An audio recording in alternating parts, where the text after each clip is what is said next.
Hello everyone, स्वागत है आप सभी का हमारे यूट्यूब चैनल पर। आज का कंटेंट हम लोगों ने बनाया है जो टीजीटी और पीजीटी के कोर्स को ध्यान में रखते हुए पशुओं की बीमारी और ये जो अदर्स एग्रीकल्चर कॉम्पिटिटिव एग्जाम्स होते हैं उसको भी ध्यान में रखते हुए ये कंटेंट हम लोगों ने बनाया है। पशुओं में होने वाली बीमारियाँ, तो कई कारणों से पशुओं में हम लोगों के बीमारियाँ होती हैं, जिस पे आज हम लोग बात करेंगे जो जीवाणु जनित होती हैं, जो वायरस से कॉज होती हैं, उन पे आज हम लोग चर्चा करेंगे। तो आइए देखते हैं, पहली जो हम लोगों की बीमारी होती है जो विषाणु से जनित होती है यानी वायरस से कॉज होती है, उसका नाम है, सबसे पहली है हम लोगों की रिंडर पेस्ट। रिंडर पेस्ट हम लोगों की बीमारी का नाम है। इसकी हम लोग फैलने की विधि देख लेते हैं क्या होती है।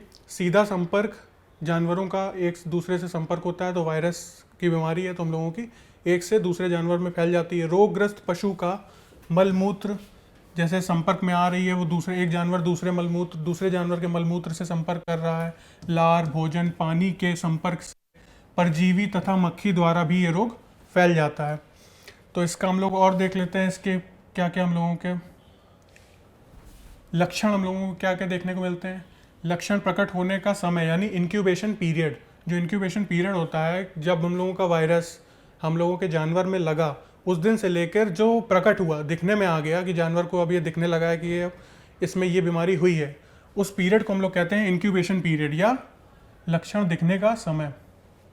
तो वो इस बीमारी का रिंडर पेस्ट का होता है 4 से 8 दिन, 4 से 8 दिन। और ये कारक आपको मैंने बता ही दिया, विषाणु है यानी वायरस जनित बीमारी है। अब इसका हम लोग देख लेते हैं कि लक्षण क्या हम लोगों को देखने को मिलते हैं, इसमें क्या क्या सिम्टम्स देखने को मिलते हैं। उच्च ताप, अगर ये बीमारी हम लोगों के जानवर को हो गई है, उच्च ताप ज्वर हो जाता है, 160 डिग्री फ़ारेनहाइट तक जाता है। खूनी दस्त हो जाते हैं, मसूड़े व जीभ के नीचे छाले, नाक व मुंह में छाले, पानी निकलना, पानी का स्राव होना, और गाय भैंस, कभी कभी भेड़ बकरियों में भी ये देखा जाता है। प्रभावित पशु की अगर हम लोग बात करें कि एक रोग किन किन पशुओं में देखने को मिलता है, तो प्रभावित पशु जो हैं हम लोगों के गाय भैंस और भेड़ और बकरी। अब इसका रोकथाम प्रिवेंशन हम लोग कैसे करते हैं। अलगाव यानी सेग्रीगेशन हम लोग जब करते हैं तो उसको कह देते हैं अलगाव। एक जानवर जो हम लोगों का इस बीमारी से ग्रसित है उसको हम लोग अलग अलग कर देते हैं। जो हम लोगों के फ्रेश एनिमल्स हैं जिनमें ये बीमारी नहीं है, उनसे हम लोग उसको दूर कर देते हैं। टिश्यू कल्चर टीका, ये वैक्सीन का नाम है, टिश्यू कल्चर। ये हम लोग वैक्सीन लगाते हैं एनिमल्स में जिससे ये बीमारी ना हो। कितनी क्या इसकी मात्रा रहती है, 1 मिलीलीटर त्वचा में। अब वैक्सीन हम लोगों की 3 तरीके से लगाते हैं जानवर में। फर्स्ट होती है इंट्रामस्कुलर यानी मांसपेशियों में। दूसरी हम लोग दूसरे तरीके से लगाते हैं इंट्रावेनल यानी नसों में। और तीसरी होती है हम लोगों की सबकुटेनियस यानी त्वचा के अंदर, त्वचा में लगाते हैं तो सबकुटेनियस बोलते हैं। अगर हम लोग वेन्स यानी नसों में लगा रहे हैं तो इंट्रावेनस, और मस्कुलर यानी मांसपेशियों में अगर लगा रहे हैं तो 3 तरह से हम लोग टीका लगाते हैं। तो इसका जो टिश्यू कल्चर टीका है 1 मिलीलीटर त्वचा में गर्दन पर हम लोग लगा रहे हैं तो इसको सबकुटेनियस बोलेंगे, त्वचा पर। नेक्स्ट उपचार अब हम लोग देख लेते हैं इसके क्या होते हैं। प्रिवेंशन हम लोग कर लिया, रोकथाम कर ली, बचाव कर लिया। अब जब अगर ये हम लोगों के जानवर को रोग हो गया है तब इसका उपचार क्या होगा, उपचार कैसे करेंगे। रिंडर पेस्ट सीरम, इसका एक टीका आता है rinder paste, anti rinder paste. इसका हम लोग टीका लगाते हैं 50 से 100 मिलीलीटर का। सल्फामेजाइथीन और डायडीन का 40% का घोल या 60 मिलीलीटर का इंजेक्शन हम लोग लगाते हैं एज अ उपचार, मतलब इसका ट्रीटमेंट हम लोग कह सकते हैं कि हम लोग इससे करते हैं। नेक्स्ट हम लोगों की अगर डिजीज़ की बात करते हैं जो वायरस यानी विषाणु से होती है, तो दूसरी नंबर पे हम लोगों की डिजीज़ आती है खुरपका मुंह पका यानी फूट एंड माउथ डिजीज़। ये भी विषाणु से होने वाली डिजीज़ है। फैलने की विधि कैसे कैसे फैलती है एक जानवर से दूसरे जानवर में, संपर्क से फैलती है। जितने भी विषाणु ग्रसित बीमारियां होती हैं वो संपर्क से फैलती हैं। रोगग्रस्त पशु का मलमूत्र, लार, भोजन, पानी के संपर्क से परजीवी तथा मक्खी द्वारा रोग फैलाया जाता है। ये सब इसकी फैलने की विधि हो गई। जैसा कि आप देख सकते हैं इस खुरपका और मुंह पका में खुर पे सोर्सेज यानी घाव हो जाते हैं, जैसा कि आप इस इमेज में देख सकते हैं इसके खुर पे घाव हो चुके हैं। लेसेंस, दाने भी आ जाते हैं, कभी कभी दाने भी देखने को मिलते हैं। ये मुंह में आप देख सकते हैं कि सोर्सेज यानी घाव आ गए हैं। तो यही सब हम लोगों को इस डिजीज़ में देखने को मिलते हैं खुरपका और मुंह पका में। ये भी विषाणु जनित बीमारी है। आइए नेक्स्ट इसके लक्षण देख लेते हैं। लक्षण कब प्रकट होते हैं, इंक्यूबेशन पीरियड यानी टाइम, कितने दिन लगते हैं इस बीमारी, अगर ये बीमारी हुई है हमारे जानवर में तो इसको कितने दिन में हम लोगों को देखने को मिल जाता है, पता लग जाता है।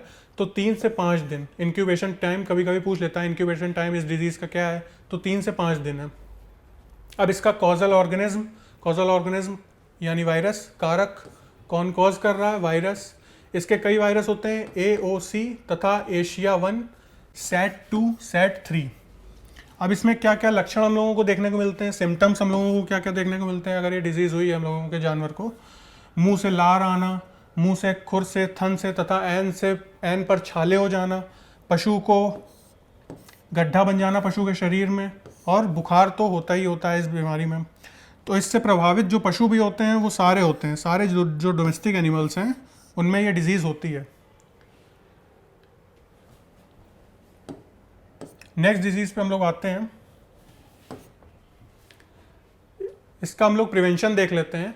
प्रिवेंशन क्या होता है इस डिजीज़ का, स्वस्थ पशुओं से अलग रखना। सेग्रीगेशन हम लोग सभी डिजीज़ में करते हैं। अगर किसी पशु में कोई बीमारी हो गई है तो उसका सेग्रीगेट, उसको फ्रेश एनिमल से जिनमें भी वो बीमारी नहीं है उनसे अलग तो करना ही करना होता है। स्वस्थ पशुओं को हम लोग अलग रखना।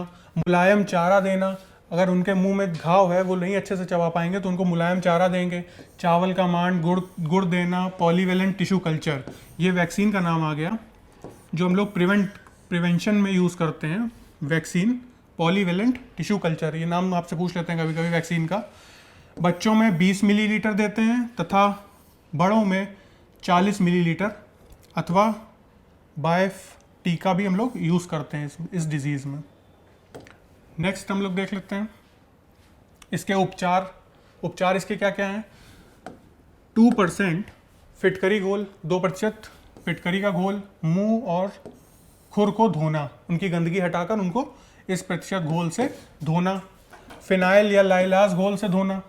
एन पर होने पर फिटकरी घोल से धोना। बुखार में मैक्सल्फ 60 ग्राम और शीरा 80 ग्राम पानी में मिलाकर 2 बार दिन में दिया जाता है हम लोगों को। ये उपचार है हो गए इसके। थर्ड हम लोगों की जो डिजीज़ आ जाती है वो होती है माता चेचक, काऊ पॉक्स। काऊ पॉक्स में हम लोग क्या करते हैं, ये भी विषाणु जनित है। आज हम लोग सारी विषाणु जनित बीमारियों की बात करेंगे।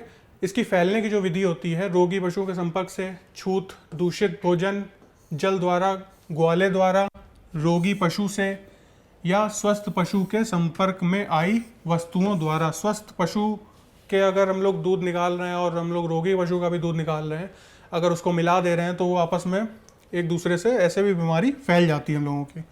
इसका लक्षण प्रकट होने का समय यानी इंक्यूबेशन पीरियड वही जो है 4 to 6 डेज है। और इसका कारक विषाणु यानी वायरस। इसके भी हम लोग सिम्टम्स देख लेते हैं, क्या ये सिम्टम्स देती है बीमारी जब होती है। खाना बंद कर देती है हम लोगों का जानवर, जो भी अफेक्ट होता है इस बीमारी से वो खाना बंद कर देता है। जुगाली बंद कर देता है, जो हम लोगों की च्युइंग करता है जानवर, जो चबाता है वो बंद कर देता है, जुगाली बंद कर देता है। पशु को ज्वर यानी बुखार, ऐन व थनों पर दाने, लेसन्स दिखाई देते हैं हम लोगों को, दाने। नर पशु में अंड ग्रंथियों पर दाने, थन सूजा हुआ, फुंसियों में पीप सा द्रव आना, 7 दिन बाद गड्ढे दबने से और पीप सूखने लगता है, पपड़ी पड़ने लगती है उसमें। 3 सप्ताह में त्वचा पर गड्ढे आने लगते हैं और थनैला रोग हो जाता है। इसके बाद, इस डिजीज़ के बाद हम लोगों का जो थन खराब हो जाता है तो उसमें थनैला रोग हो जाता है हम लोगों का। निमोनिया भी होने के इसमें काफ़ी चांसेस होते हैं। और उसके बाद गर्भपात भी जानवरों में हम लोगों को इस डिजीज़ में देखने को मिलता है। नेक्स्ट जो हम लोगों का प्रभावित पशु, अफेक्टेड एनिमल्स, प्रभावित पशु, इस बीमारी से कौन कौन से पशु प्रभावित होते हैं, किन किन में होता है ये, किन किन जानवरों में, तो वो उसमें आ जाते हैं हम लोगों के गाय, भैंस और बकरी। इसके रोकथाम, प्रिवेंशन क्या क्या है, अलगाव यानी सेग्रीगेशन, ग्वाले का डिटॉल या घोल से हाथ धोना। हाथ धोने से अगर वो कुछ भी एनिमल्स को छूने जा रहा है ग्वाला, तो उसका पहले हाथ डिसइंफेक्टेंट होना चाहिए, बिल्कुल साफ़ होना चाहिए। थन को पोटाश पर मैग्नेट घोल से धो देते हैं हम लोग 1 और 1000 रेशियो के में। बोरिक तथा जिंक ऑक्साइड से भी हम लोग इसका मलहम लगाते हैं इस बीमारी में। पशु को कमजोरी के कारण अतिरिक्त संक्रमण को रोकने के लिए निमोनिया आदि से बचाना भी हम लोगों को ज़रूरी है इस बीमारी में। नेक्स्ट हम लोग देख लेते हैं रेबीज, हाइड्रोफोबिया जिसको भी हम लोग डिजीज़ को कहते हैं हाइड्रोफोबिया। ये इसकी फैलने की विधि क्या होती है? रोगी पशु की लार से संपर्क में आने से, रोगी पशु के काटने से, अगर कोई पशु रोगी है और उसने दूसरे पशु को काट लिया या मनुष्य को भी काट लिया तो उसमें भी हम लोग ये बीमारी देखने को मिल जाती है।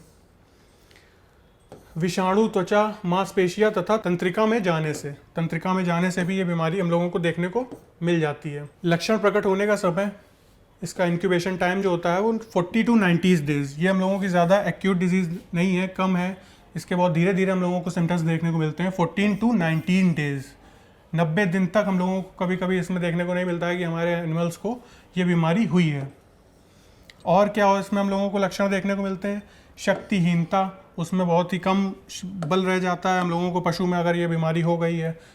काटने में असमर्थ, च्युइंग, मुंह से कुछ भी खा नहीं पाते हैं, लार टपकती रहती है मुंह से, मुंह आधा खुला रहता है, आधा मुंह खुला रहता है, जीभ बाहर आती है, जीभ निकली रहती है, और 4 दिन में उनकी मृत्यु हो जाती है। ऐसा हम लोगों को एवरेज निकाला गया है कि 4 डेज़ में उनकी जो डेथ हो जाती है, जिनमें रेबीज़ जैसी बीमारी अगर ये ज़्यादा हो गई, ज़्यादा फैल गई, इसकी हम लोगों ने रोकथाम हम लोग अच्छे से नहीं कर पाए। अब इसका प्रचंड रूप जो होता है, जब ज़्यादा हम लोग इसकी रोकथाम नहीं कर पाएंगे, इसका प्रचंड रूप में आ जाएगी, अपने फुल फॉर्म में अगर डिजीज़ आ जाती है तो पशु का क्रोधित होना, वो क्रोधित हो जाता है, ऐसा एंग्री टाइप उसका बिहेवियर हो जाता है, पागल सा घूमता है, खाना पीना बंद कर देता है, मुंह खुला रहता है, लार टपकती रहती है और हमेशा किसी को काटने को उत्तेजित ही रहता है। मूत्र गाढ़ा रंग का हो जाता है, उत्तेजित कर्कश आवाज़, काटने के प्रबल इच्छा, जीभ बाहर रहती है, जबड़ा लटकता रहता है और पैर कमज़ोर हो जाते हैं तथा 4 दिन में इसकी मृत्यु हो जाती है, जो भी हम लोगों का जानवर इस डिजीज़ से प्रभावित होता है। अब प्रभावित पशु कुत्ता, बिल्ली, गाय, भैंस, भेड़ और बकरी इस डिजीज़ से हम लोगों की प्रभावित होते हैं। इसका रोकथाम कई तरीके से हम लोग कर सकते हैं इसका। जैसे फर्स्ट हम लोग देख लेते हैं BPL, ये वैक्सीन हम लोग लगा देते हैं। इनिक्विटिवेटेड वैक्सीन, गाय भैंस को 10 मिलीलीटर त्वचा में 14 दिनों तक और भेड़ बकरियों में 4 मिलीलीटर त्वचा में 14 दिनों तक। कुत्ते बिल्ली में हम लोग 2 मिलीलीटर त्वचा में 7 दिनों तक इसको देते हैं, इस वैक्सीन को। सेकंड हम लोग देख लेते हैं बायोमेड फ्लरी स्ट्रेन टीका, ये हम लोग बायोमेड में देते हैं। सभी पशुओं को 2 मिलीलीटर मांस में यानी इंट्रामस्कुलर हम लोग ये इंजेक्शन देते हैं 7 दिनों तक। थर्ड हम लोगों की आ जाती है रेबिसिन वैक्सीन जो आ जाती है हम लोगों की, ये टीका हम लोग देते हैं। सेल कल्चर वैक्सीन 1 मिलीलीटर त्वचा में यानी सबकुटेनियस। काटने के दिन, इसको काटने के दिन ही हम लोग दे देते हैं, फिर तीसरे दिन, 7वें दिन और 14वें दिन, ये इसको हम लोग ऐसे अल्टरनेट दिन में देते रहते हैं इस वैक्सीन को, रेबिसिन। नेक्स्ट हम लोगों की डिजीज आ जाती है शीप पॉक्स यानी बकरी और भेड़ में चेचक। अभी हम लोगों ने काऊ पॉक्स देखा, अब बकरी और भेड़ का चेचक हम लोग शीप पॉक्स नाम से जानते हैं। इसको हम लोग देखेंगे इसमें क्या होता है। फैलने की विधि सबकी लगभग सेम है। विषाणु जनित जितनी बीमारियां होती हैं वो किसी के ऐसे एनिमल्स के जिनको है ये बीमारी, उनके कांटेक्ट में आने से तो उनको हम लोग अलग कर देते हैं। रोगी पशु के संपर्क से, दूषित भोजन से, मल जल श्वास द्वारा, कीड़े मकोड़ों द्वारा ये बीमारी एक जानवर से दूसरे जानवर में फैलती है। तो हम लोग इसका ध्यान रखते हैं कि ये बीमारी हम लोगों की ऐसे एनिमल्स को हम लोग दूर रखें, तो ये रोकथाम में आ जाता है। अब लक्षण प्रकट होने का समय यानी इंक्यूबेशन पीरियड इसका इस बीमारी का होता है 2 से 7 दिन और कारक होता है इसका विषाणु। लक्षण देख लेते हैं। सुस्त हो जाता है हमारा पशु, झुंड से अलग यानी सेग्रीगेट कर देते हैं, सेग्रीगेट हो जाता है, वो अलग हो जाता है अपने आप खुद ही। भूख कम हो जाती है उसकी, कपकपाना यानी ट्रेम्बलिंग इन बॉडी, मतलब उसके शरीर में कपकपी हो जाती है। धीमती चाल, ज्वर 160 डिग्री फ़ारेनहाइट, आंख, नाक और होंठ, चेहरे, स्तनों पर फुंसीदार दाने आ जाते हैं, उभार आ जाता है, पीप भर जाता है उसमें और बाद में धीरे धीरे सूखने लगता है, जो पपड़ी बन जाता है। प्रभावित पशु अगर इसमें हम लोग देखे जाएं तो वो होते हैं कुत्ता और बकरी। हम लोगों को इसमें प्रभावित पशु में अफेक्टेड एनिमल्स में देखने को मिलता है। अब इसकी हम लोग रोकथाम कैसे करते हैं, कैसे इस डिजीज़ को हम लोग प्रिवेंट करते हैं। फुंसियों पर पोटाश पर मैग्नेट 1:1000 का घोल बना लेते हैं, उसको लगा देते हैं जहाँ जहाँ पे ये हम लोगों को घाव देखने को मिलता है। बोरिक एसिड का मलहम लगाना, बोरिक एसिड का हम लोग मलहम लगा देते हैं। या और उपचार इसके देखते हैं, अलगाव सेग्रीगेशन हम लोग कर देते हैं, अलगाव कर देते हैं एक एनिमल जो अफेक्ट है इस डिजीज से, उसको फ्रेश एनिमल से अलग कर देते हैं। भेड़ पॉक्स वैक्सीन का टीका आधा मिलीलीटर कान के भीतर एक ऐसे नोक पर, सुई रक्त वाहिनी पर ना जाए, इसका खास हम लोग ख्याल रखते हैं। और इसका असर जो है हम लोगों का 2 वर्ष तक रहता है, 2 ईयर्स तक इस टीके का असर रहता है हम लोगों का। Thank you so much. आज हम लोगों की ये विषाणु जनित जो बीमारियां थी वो हो गई हैं। अब इसके बाद हम लोग जो देखेंगे जीवाणु रहित बीमारियां, और इसके बाद जितनी भी बीमारियां होती हैं हम लोगों की, उसके बारे में हम लोग चर्चा करेंगे। Thank you so much.